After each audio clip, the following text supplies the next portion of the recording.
जय श्री कृष्णा।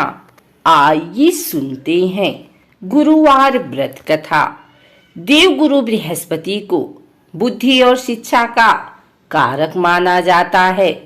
गुरुवार को बृहस्पति देव की पूजा करने से धन, विद्या, मान सम्मान, प्रतिष्ठा और कई अन्य मनोवांछित फल की प्राप्ति होती है। धार्मिक ग्रंथों के अनुसार गुरुवार को भगवान बृहस्पति की पूजा का विधान है। गुरुवार के दिन व्रत और कथा सुनने से घर परिवार में सुख समृद्धि बनी रहती है। आइए जानते हैं गुरुवार व्रत कथा। कथा के अनुसार प्राचीन काल की बात है। किसी राज्य में एक बड़ा प्रतापी और दानी राजा राज्य करता था। वह हर गुरुवार को व्रत रखकर दीन दुखियों की मदद करके पुण्य प्राप्त करता था, परंतु ये बात उसकी रानी को अच्छी नहीं लगती थी। वह न तो व्रत करती थी और न ही दान पुण्य में विश्वास रखती थी। इतना ही नहीं, वह राजा को भी ऐसा करने से मना करती थी। एक समय की बात है, राजा शिकार खेलने के लिए बन गए।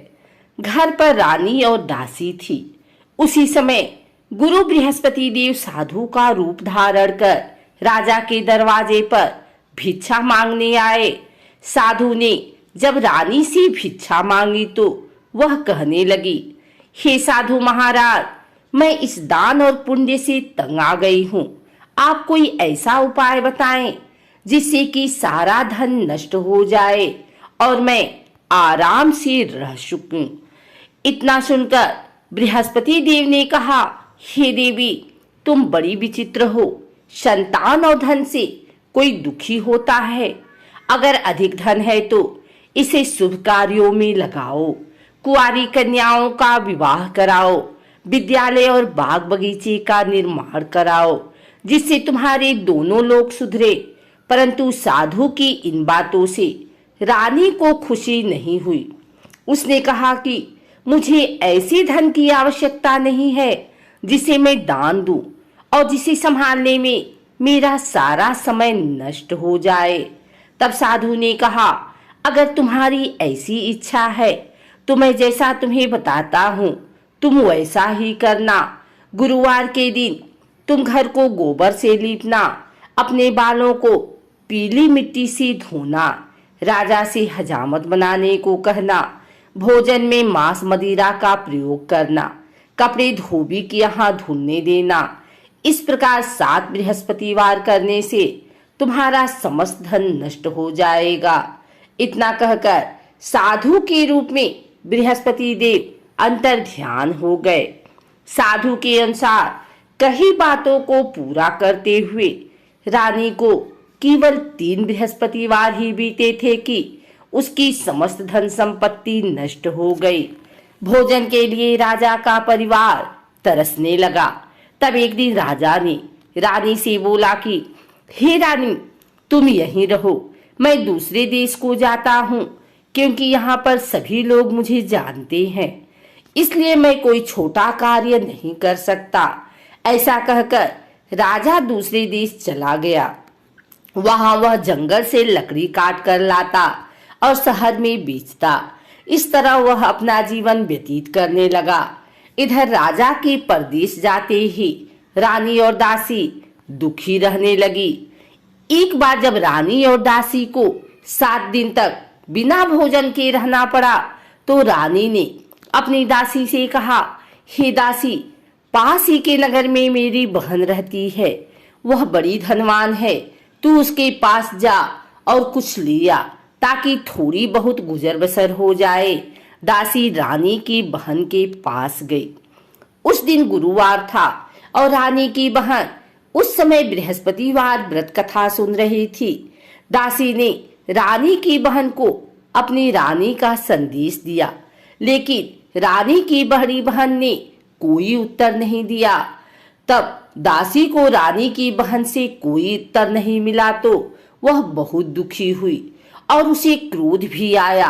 दासी ने वापस आकर रानी को सारी बात बता दी।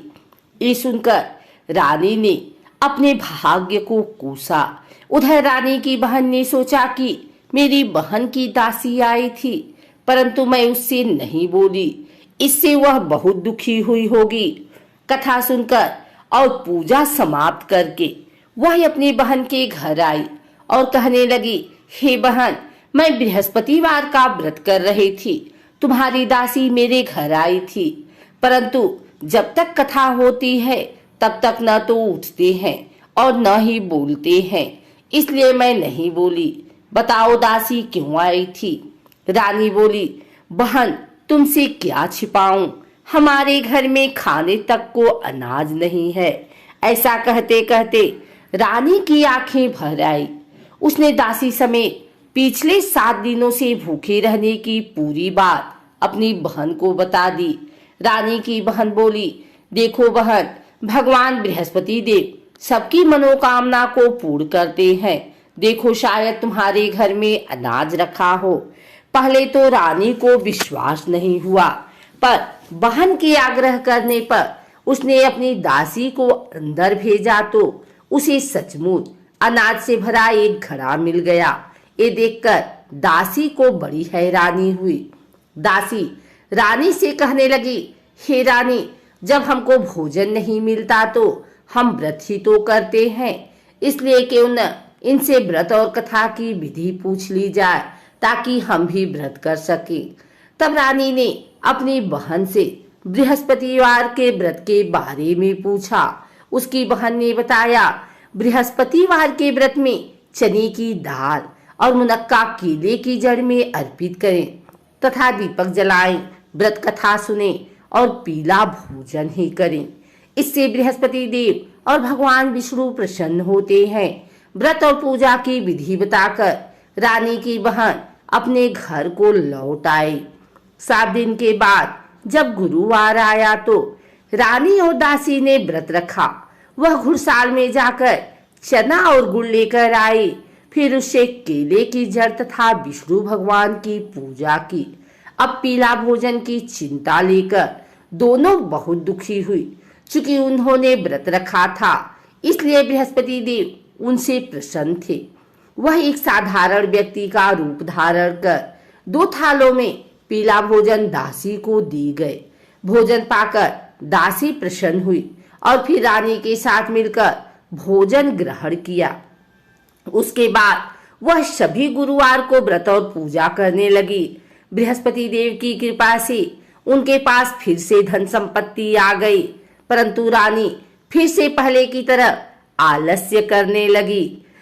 तब दासी बोली, देखो रानी, तुम पहले भी इस प्रकार आलस्य करती थी, तुम्हें धन रखने में कष्ट होता था, इस कारण सभी धन नष्ट हो गया, और अब जब देव बृहस्पति की कृपा से धन मिला है तो तुम्हें फिर से आलस्य होने लगा है। रानी को समझाते हुए दासी कहती है कि बड़ी मुसीबतों के बाद हमने ये धन पाया है, इसलिए हमें दान पुण्य करना चाहिए, भूखों को भोजन कराना चाहिए और धन को शुभ कार्यों में खर्च करना चाहिए। इससे तुम्हारे कुल का यश बढ़ेगा, स्वर्ग की प्राप्ति होगी और पितृ प्रसन्न होंगे। दासी की बात मानकर रानी अपना धन शुभ कार्यों में खर्च करने लगी। इससे पूरे नगर में उसका यश बढ़ने लगा। बृहस्पतिवार व्रत कथा के बाद श्रद्धा के साथ आरती करनी चाहिए। इसके बाद प्रसाद बांटकर उसे ग्रहण करना चाहिए।